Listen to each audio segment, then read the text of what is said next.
Jai Hind everyone. In this video, I'll be covering the 8th chapter, that is Environment Awareness and Conservation. तो आपके 8वीं chapter environment awareness and conservation से जो marks distribution है वो पहले देख लेते हैं। तो आपके बी सर्टिफिकेट एग्जाम में 10 नंबर आने हैं यहाँ से, and in your C certificate exam 20 number आएंगे। ठीक है, तो चलिए शुरू करते हैं। सो द पहला प्रश्न जो है, what are the types of natural resources या what are the different types of energy sources. ठीक है, what are the different types of energy. So दोनों प्रश्नों का उत्तर सेम ही होगा। ठीक है, so the answers for the same would be, first one is the renewable sources of energy and the second one is the non-renewable sources of energy. This is a typically 2 to 3 marks question. ठीक है, 2 to 3 marks question, and they would just ask for like आपको बस खाली नाम लिखना है renewable energy और उसका एग्जाम्पल देना है 2-3, फिर नॉन रिन्यूएबल एनर्जी लिखना है और उसका 2-3 एग्जाम्पल देना है। ठीक है, तो चलिए एग्जाम्पल मैं आपको एक बार समझा देता हूँ। सोलर एनर्जी यानी कि जो सूर्य से जो हमें एनर्जी मिलता है, देखना बहुत जगह सोलर पैनल्स लगे हुए रहते हैं, है ना। सोलर पैनल्स तो आप लोग देखे ही होंगे। तो सोलर पैनल्स क्या करता है कि जो सूर्य का जो किरण है उससे वे लोग एनर्जी उत्पादन करते हैं। ठीक है, that is known as solar energy. अभी सेम देखिए हाइड्रो पावर। हाइड्रो पावर यानी कि बहती हुई नदियां से जो डैम कंस्ट्रक्ट होता है ना, उनके ऊपर जो डैम कंस्ट्रक्ट होता है, तो डैम डैम के पास ही देखना हाइडल पावर प्लांट रहता है या फिर स्टेशन रहता है, जहाँ पे वे लोग एक पानी का बहुत तेजी से दबाव से फ्लो करवाते हैं और उसको टरबाइन को मूव करवाते हैं। ठीक है, और टरबाइन से जनरेटर कनेक्टेड रहता है and the generator produces electricity. तो ऐसे ये हाइड्रो पावर एनर्जी काम करता है। अभी जियोथर्मल एनर्जी ये भी एक प्रकार का एनर्जी है, जिसमें कि जो वोल्केनिक एरप्शंस जहाँ होते हैं या फिर जहाँ धरती गर्म होता है। ठीक है, जियोथर्मल, जियो मीन्स अर्थ। ठीक है, जियो means earth and thermal means heat. ठीक है, तो जहाँ धरती का तापमान गर्म होता है वहां से भी हम लोग एनर्जी प्रोड्यूस करते हैं।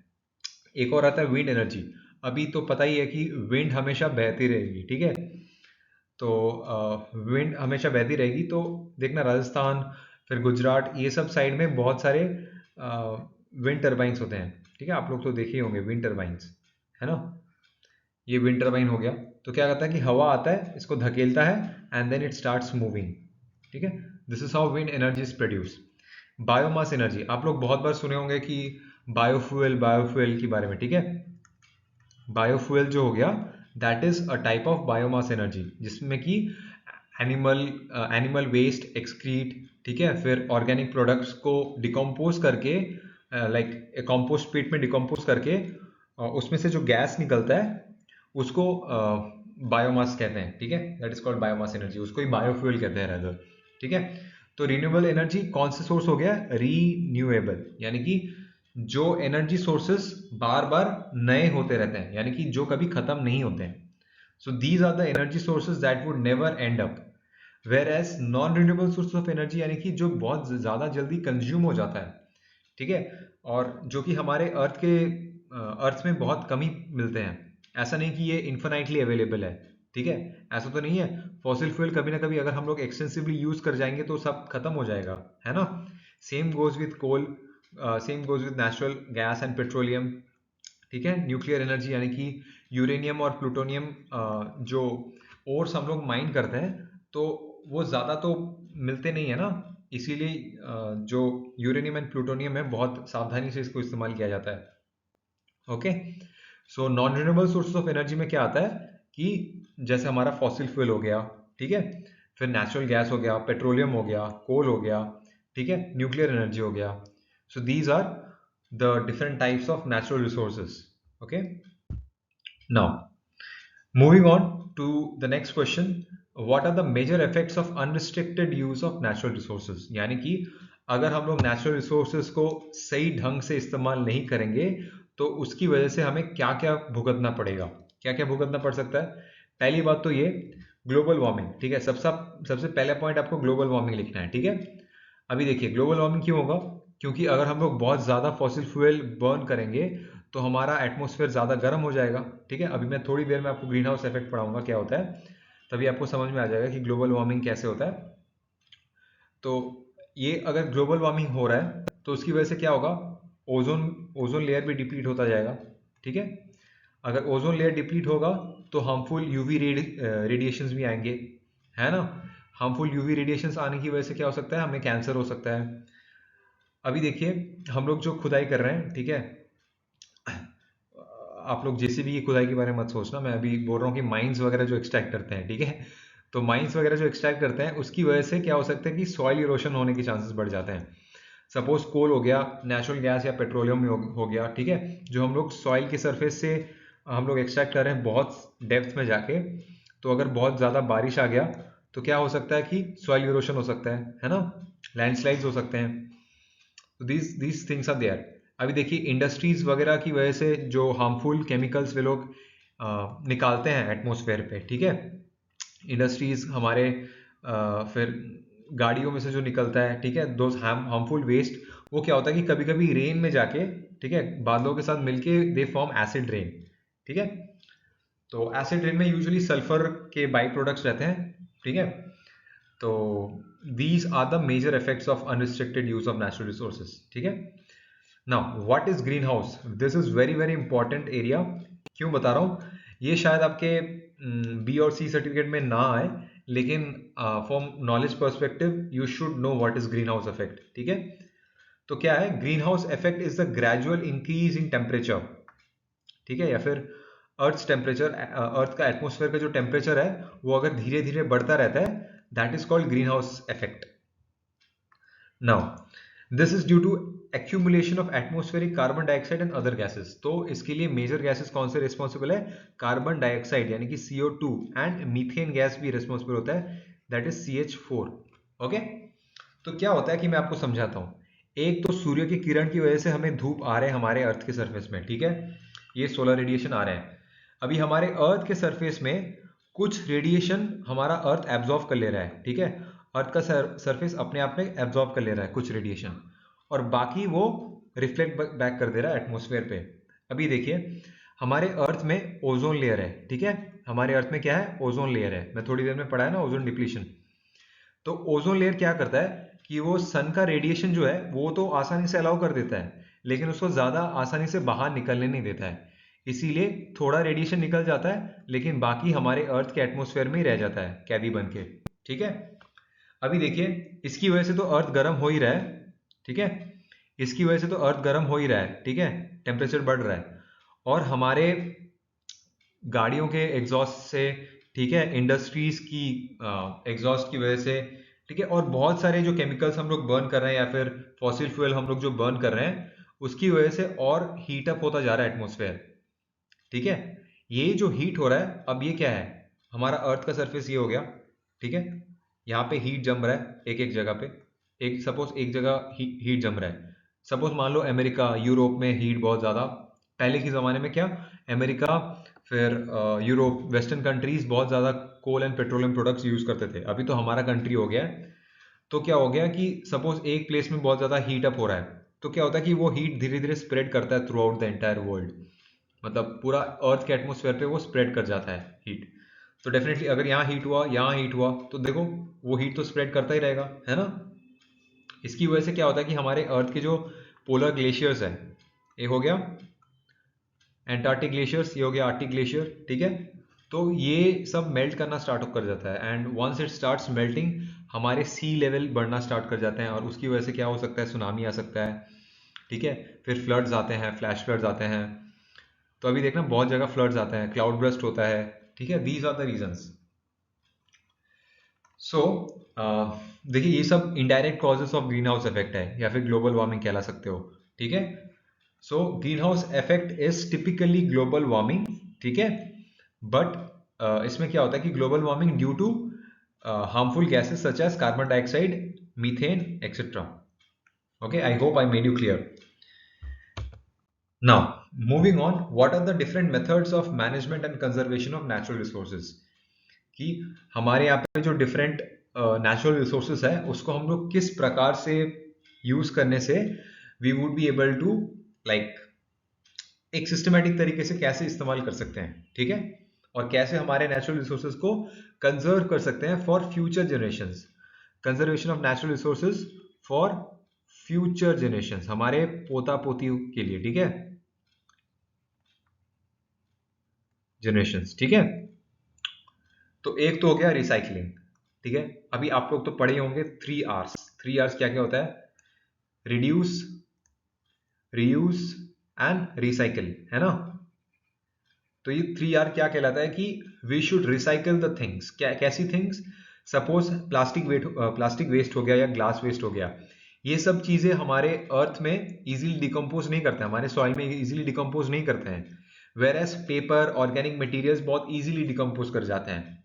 So we should recycle plastics, ठीक है, प्लास्टिक्स, ग्लास, ठीक है।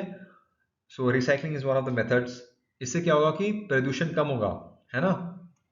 Then we have water harvesting. अगर हम लोग पानी सेव करेंगे तो हाइड्रो पावर उसमें ज़्यादा एफिशिएंट बनेंगे, ठीक है। पानी सेव करना ही चाहिए because there is so much scarcity of pure water, ठीक है। देन एफोरेस्टेशन, करेंगे तो पोल्यूशन कम होगा, है ना, टू रिड्यूस पोल्यूशन। एंड और क्या हो सकता है? सॉइल इरोशन कम होता है, soil erosion, okay. Then proper waste management. अभी देखिए यहाँ पेपर वेस्ट के लिए अलग बीन है, प्लास्टिक वेस्ट के लिए अलग बीन है, ग्लास वेस्ट के लिए अलग बीन है। Basically you can classify it into 2 types. एक हो गया बायोडिग्रेडेबल वेस्ट, यानी कि जो डिकम्पोज कर जाता है इजीली, और एक है नॉन बायोडिग्रेडेबल, यानी कि प्लास्टिक हो गया, फिर ग्लास हो गया, ठीक है। So these things can be considered if we manage waste properly. उससे क्या होगा कि रिसाइकलिंग करने में भी आसानी होगी, है ना। If we manage waste properly then we would be able to recycle also. एक और हो गया greater use of renewable sources of energy. अभी देखिए मैं थोड़ी देर पहले आपको पढ़ाया ना रिन्यूएबल सोर्सेज और नॉन रिन्यूएबल सोर्सेज। अभी most of the countries they are trying to switch to renewable sources of energy, यानी कि सोलर पावर, ठीक है, विंड एनर्जी, ठीक है, geothermal energy. So these are the renewable source of energy. इसमें क्या हो रहा है कि इसकी वजह से कोई हीट ज़्यादा प्रोड्यूस नहीं हो रहा है, ठीक है, ग्लोबल वार्मिंग नहीं हो रहा है इसकी वजह से। एंड हमारे फॉसिल फ्यूल्स हम लोग सेव कर पा रहे हैं for our future generations. So greater use of renewable sources, avoid wastage, ठीक है, wastage of energy, of energy. तो कैसी एनर्जी हो सकता है? इलेक्ट्रिसिटी हो सकता है, ठीक है, खाना हो सकता है, और क्या हो सकता है? पानी हो सकता है। So avoid wastage of any energy, understood. So ये हो गया methods of management and conservation of natural resources. अब एक और क्वेश्चन है, इसका भी सेम आंसर है। What are the roles of NCC cadets in conservation of natural resources? अभी देखिए रोल ऑफ एनसीसी कैडेट्स, मैं आपको अपने पिछले वीडियोस में भी आप लोगों को बताया था कि जहां पे भी ये रोल ऑफ एनसीसी कैडेट्स रहेगा ये बहुत ही इंपॉर्टेंट एरिया है। ये क्वेश्चन आने का चांसेस बहुत ज्यादा हो जाता है because they expect you to be more mature in answering such questions, क्योंकि आप लोग 3 साल का ट्रेनिंग कर लिए हो, ठीक है, और आपको यही नहीं पता कि नेचुरल रिसोर्सेज कैसे सेव किया जाता है, ठीक है। तो इसीलिए ये सब questions they usually ask in your C certificate exam. So इसका आंसर सेम ही होएगा जो मैं आपको बताया अभी यहाँ पे 4 2 6 पॉइंट जो मैं आपको बताया ना, तो these would be the same things. चलो moving on. Now types of rain water harvesting. अभी देखिए ये टॉपिक उतना इंपॉर्टेंट है नहीं, but still I am like teaching you this because आपको जानने की जरूरी है कि like you should be knowing कि क्या क्या चीजें हैं in rain water harvesting and how which all are the methods, ठीक है। जो लोग राजस्थान गुजरात वगैरह में रहते हो जहाँ पे बारिश बहुत कमी होती है, तो वहाँ पे रेन वाटर हार्वेस्टिंग बहुत ज़्यादा यूज होता है, इसीलिए यू शुड नो दिस। क्या होता है कि मैं इसको 2 सेक्शन में मतलब डिवाइड कर दिया हूँ because these two are technical terms, ठीक है। Technical terms as in like ये शायद मैं अभी एक्सप्लेन ना कर पाऊँ आपको, बट मैं आपको पहले तो एक्सप्लेन कर दे रहा हूँ एंड आप लोग समझ जाओगे क्या चीज़ है। देखो नाम फॉलो करो, ground catch, roof catch. Okay, what are you catching? You are catching the rain water, ठीक है, you are catching the rain water. अभी देखिए ग्राउंड कैचमेंट यानी कि ग्राउंड में ही अगर कोई रिजर्वर रहा, ठीक है, जहां पे बारिश की बूंदें आ रही है, ठीक है, water droplets are coming and वो पानी भर गया यहाँ पे। सो दिस इज व्हाट, जहां ground catchment, okay. So this is ground catchment हो गया। नाउ रूफ कैचमेंट, यानी कि रूफ में, छत पे हम लोग कैच कर रहे हैं, किसको कैच कर रहे हैं? रेन वाटर को कैच कर रहे हैं। तो छत पे मैंने एक बड़ा सा टंका लगा दिया, ठीक है, ऐसे करके। तो क्या हो रहा है कि पानी आ रहा है, rain water is coming from here, और ये यहाँ पे फिलअप हो जा रहा है। Then I can use it for my usages, daily usages के लिए, कपड़े धोने के लिए, बाथरूम पर्पज के लिए, किचन के लिए हम लोग यूज कर सकते हैं यहाँ से, ठीक है। सो this is what this is roof catchment system, यानी कि रूफ में कैच हो रहा है। क्या कैच हो रहा है? Rain water. Very easy. Ground catchment, ground reserve में कैच हो रहा है, रूफ कैचमेंट रूफ में, छत पे हो रहा है, ठीक है। अभी देखिए, sub surface dyke and ground water recharge, ये दो थोड़ा टेक्निकल टर्म है।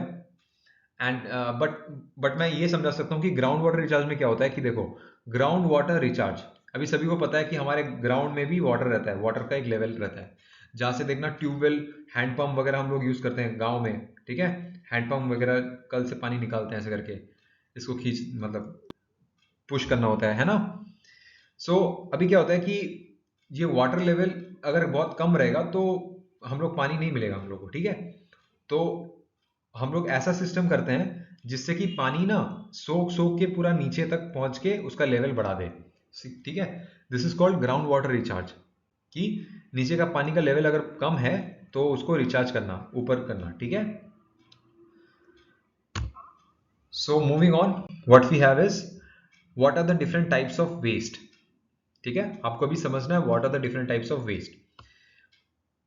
देखिए, मैं आपको पहले रीडिंग पढ़ा दे रहा हूँ, उसके बाद में समझाता हूँ कौन सा क्या है। एक हो गया सॉलिड वेस्ट, दो हो गया लिक्विड वेस्ट, तीन हो गया रेडियो एक्टिव वेस्ट, चौथा हो गया म्यूनिसिपल सॉलिड वेस्ट, पांचवा हो गया हॉस्पिटल और बायोमेडिकल वेस्ट, छठा हो गया इलेक्ट्रिकल वेस्ट, ई वेस्ट जिसे कहते हैं, सातवां हो गया हजार्डियस वेस्ट। अभी समझना है, आप लोग सोचोगे कि सॉलिड वेस्ट तो सेम ही है एज म्यूनिसिपल सॉलिड वेस्ट। हाँ, you can write that, no problem, simply write solid waste. यानी कि सॉलिड वेस्ट, यानी कि देखो, वेजिटेबल्स हो गए सॉलिड वेस्ट में, और क्या हो सकता है, प्लास्टिक्स हो गए सॉलिड वेस्ट में, है ना। अब आता है लिक्विड वेस्ट। लिक्विड वेस्ट में क्या हो सकता है, केमिकल्स हो सकते हैं, ठीक है, हार्मफुल केमिकल्स हो सकते हैं, या फिर आ, कोई भी लिक्विड जो हम लोग यूज नहीं करते हैं, ठीक है। बियर हो गया, अल्कोहल हो गया, ठीक है, these are liquid waste. Radio active waste क्या हो गया, अगर कोई न्यूक्लियर पावर प्लांट में कोई कुछ खराबी हो गई, ठीक है, कोई रेडियो एक्टिव मटेरियल की खराबी हो गई, तो उसको प्रॉपर वे में डिस्पोज करना होता है, ठीक है। These are the nuclear waste. Nuclear यानी कि रेडियो एक्टिव वेस्ट जो है, तो उसको देखो प्रॉपर किट पहन के डिस्पोज करना होता है, और उसको डिस्पोज जहाँ किया जाता है वो उसको एक कंटेनर में ना सील किया जाता है, ठीक है। उस कंटेनर में सील करके they keep it in on a very concrete surface में, पूरा उसको ढलाई करके अच्छे से रखा जाता है रेडियो एक्टिव वेस्ट को, ठीक है। देन वी हैव हॉस्पिटल और बायोमेडिकल वेस्ट। अभी देखिए, सिरिंजेस, ड्रग्स, फिर यूज ब्लड सैंपल्स, ठीक है, ये सब तो हम लोग ऐसे ही डस्टबिन में डिस्पोज नहीं कर सकते हैं, इसको भी डिस्पोज करने का डिफरेंट तरीका होता है। That is why it is called hospital और बायोमेडिकल वेस्ट। अब कैसे डिस्पोज करते हैं that I don't know, but definitely there some way out. Electrical waste, as the name suggest, phone, mobile phones, computers, laptops, electronic gadgets जितने भी हो गए, those are electrical waste, okay. इसको mostly recycle किया जाता है बिकॉज इसके अंदर गोल्ड या सिल्वर को एक्सट्रैक्ट किया जाता है, गोल्ड या सिल्वर को एक्सट्रैक्ट किया जाता है, ठीक है। या फिर जो सिलिकॉन प्रोडक्ट्स हैं वो तो टिपिकली यूज नहीं होते हैं, so they are crushed and used in other forms. और हजार्डियस वेस्ट में और क्या हो सकता है, रेडियो एक्टिव वेस्ट ही बता रहा है हजार्डियस वेस्ट में, और कुछ नहीं है, ठीक है। तो as you can see, this is the hospital waste, this is the solid waste, this is electronic waste, and this is your radio active waste, okay. अभी देखो, यहाँ पे डिफरेंट डब्बा लगाया हुआ है, प्लास्टिक वेस्ट हो गया, मेटल वेस्ट हो गया, ग्लास वेस्ट हो गया, पेपर हो गया, ऑर्गेनिक हो गया। So some of them are solid waste, some of them are electronic waste. तो आप लोग ऐसे भी क्लासिफिकेशन कर सकते हो, कोई दिक्कत नहीं है। You can write e waste, ठीक है, then you can write solid waste, then you can write biodegradable waste, non biodegradable waste, ठीक है, ऐसा तुम लोग लिख सकते हो। चलो moving on, waste management, this is very very important, okay. ये क्वेश्चन आएगा ही आएगा, शायद 5 या 10 नंबर का आता है, 5 मार्क्स का आता है टिपिकली, ठीक है। This is important question, why, because आपको पहले समझना है कि what it is saying. What steps will you take as an individual for contributing towards waste management in your neighborhood? Or what steps will you take as an NCC cadet? ठीक है, as an NCC cadet, what steps will you take for contributing towards waste management in your neighborhood? यानी कि आपके locality में आप कौन कौन सा स्टेप्स लोगे टू डिस्पोज वेस्ट प्रॉपरली. ठीक है, तो देखो पहला पॉइंट क्या बोल रहा है, segregation of house hold waste into biodegradable and non biodegradable. तो मैं आपके पहले ही बता रहा था कि अगर हम लोग biodegradable and non biodegradable waste कर लेते हैं, देखो ऐसे जहाँ पे दिखाया हुआ है, ठीक है यहाँ पे जैसा दिखाया हुआ है, एक में हो गया ब्लू रिप्रेजेंट्स नॉन बायोडिग्रेडेबल, ठीक है, एंड ग्रीन डिपिक्ट्स बायोडिग्रेडेबल. ठीक है, तो अगर हम लोग ऐसे डस्टबिन्स फॉलो करें तो बहुत इजी होगा हमें रीयूज रिसाइकिल करने के लिए, है ना. देखो, reduce use of plastic bags and replace with paper और जूट क्लॉथ बैग्स. अभी हमारा गवर्नमेंट ने बैन कर दिया है क्या, प्लास्टिक बैग्स बैन कर दिया ना, single time plastic bags have been banned, single use plastic bags. ठीक है, सो या तो आप लोग अपना अपना प्लास्टिक बैग कैरी करो. अभी भी बहुत सारे online deliveries like Zomato, Swiggy, ये लोग अभी पेपर बैग में स्विच कर गए हैं. ठीक है, so you can use paper bags और जूट क्लॉथ बैग्स, जो हमारे पापा मम्मी देखना पुराने जमाने के लोग इस्तेमाल करते थे. ठीक है, now colonies could start worming composting and natural composting. अभी देखिए, इसे कंपोस्ट कहते हैं, कंपोस्ट पिट होता है, एक खुदाई किया जाता है. ठीक है, जेसीबी की खुदाई नहीं, नॉर्मल खुदाई. तो उसमें क्या करते हैं हम लोग, जितने भी ऑर्गेनिक वेस्ट है, यानी कि हमारे किचन का जो पील्ड पोटैटो पील हो गया, ओनियन पील हो गया, या फिर कोई सब्जी खराब हो गया, तो वो सबको हम लोग इकट्ठा करके फेंक देते हैं कंपोस्ट पीट में. ठीक है, सो और बस वो धीरे धीरे अपने आप डिकम्पोज होता रहता है. एंड देन साइड में अगर तुम कोई पौधा लगा दो तो देखना बहुत अच्छा पौधा उगता है. ठीक है, फिर लास्ट पॉइंट ये बोला है कि रिड्यूस, रीयूज एंड रिसाइकिल. ठीक है, how you can reuse things and finding innovative ways of using tyres, battery cases, plastic beans. ठीक है, देखना बहुत लोग टायर्स को लेके क्या करते हैं, उसमें से मिट्टी डाल के उसमें पौधा उगाते हैं, फ्लावर्स उगाते हैं, है ना. सो बैटरी केसेस को क्या कर सकते हो आप लोग, सेम तरीके से मतलब फ्लावर पॉट बना सकते हो.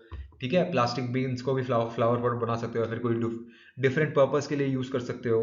ठीक है, so these are the steps that you can take as an individual or an NCC cadet for contributing towards waste management.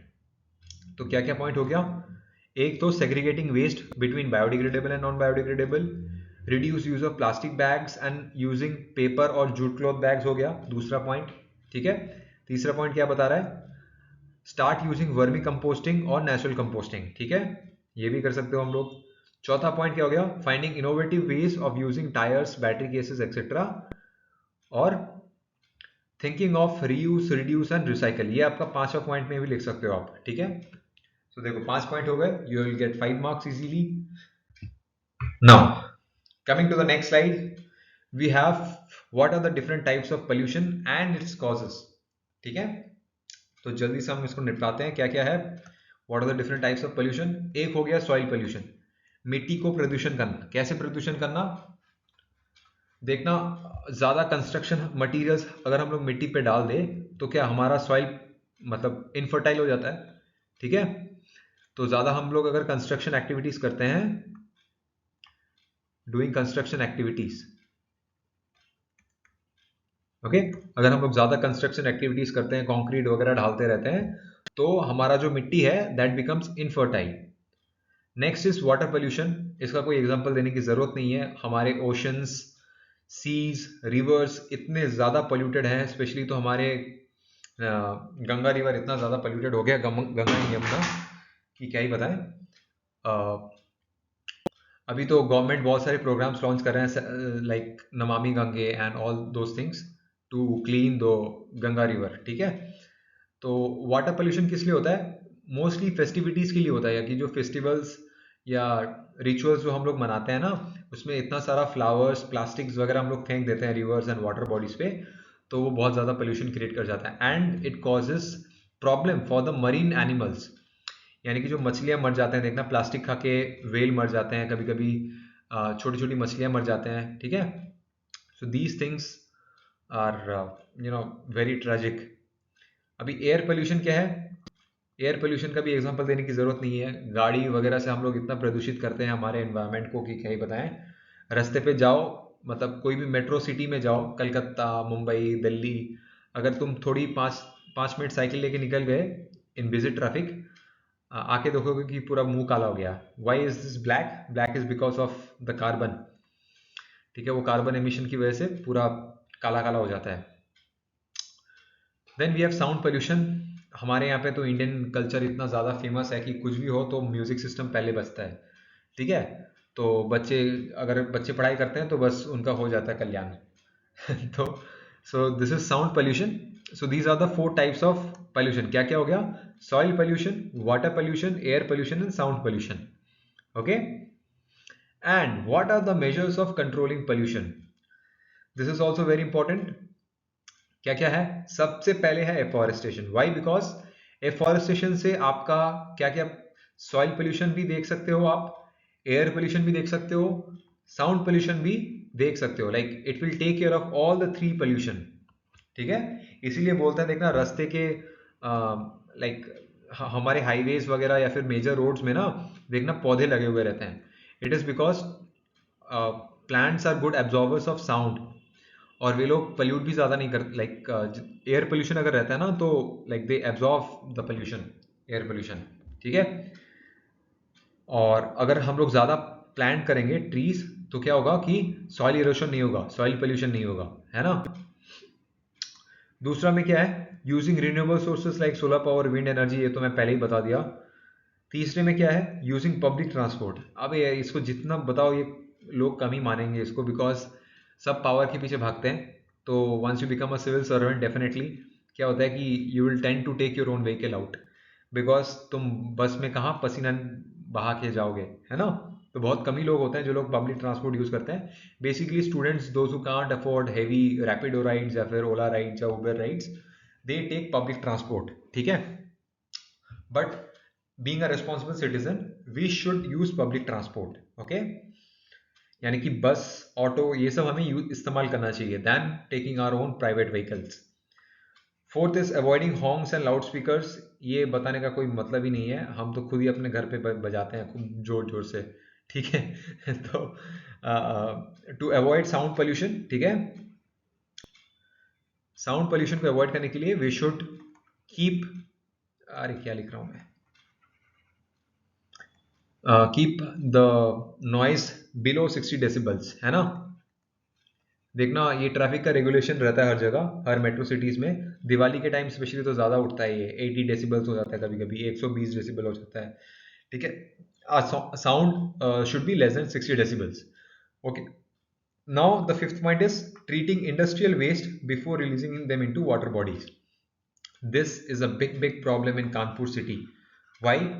Because वहाँ पे सबसे ज़्यादा टैनरीज हैं, टैनरीज यानी कि लेदर इंडस्ट्रीज। अब लेदर इंडस्ट्रीज क्या करते हैं? They mostly don't treat the waste, ठीक है। जो वेस्ट निकलता है, they don't treat it, but they release it in the water bodies. और वहाँ पे कानपुर में कौन सा वाटर बॉडी है? हमारा गंगा रिवर है। So the Ganga river gets polluted severely. Now these are the measures to control pollution. क्या क्या बताया मैं? Afforestation, it takes care of soil, air and sound pollution all at 3 in once. Using renewable sources of energy like solar or wind energy, definitely. Using public transport, avoiding horns and loudspeakers, treating industrial waste before releasing them into water bodies. Okay, so these are the 5 points. ये typically आपको पूछा जाता है 5 marks का ही, ठीक है।